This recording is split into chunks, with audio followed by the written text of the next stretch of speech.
বাড়িতে ঝামেলা ছাড়াই এত অল্প সময়ে এত মজার পিজ্জা বানানো যায় আমার এটা ধারণাই ছিল না।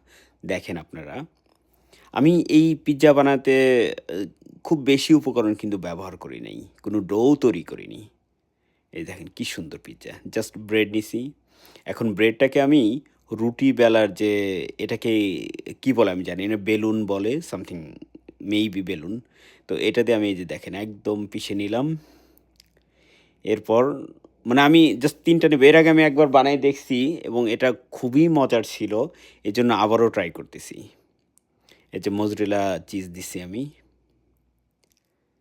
আর এখানে আমি সস হিসেবে পাস্তা সসটা ব্যবহার করছি। কারণ পাস্তা আমি দেখলাম যে পাস্তা সসের মধ্যে সবগুলো উপকরণই দেওয়া আছে। পিজ্জা সসের যে উপকরণ সবগুলোই দেওয়া আছে।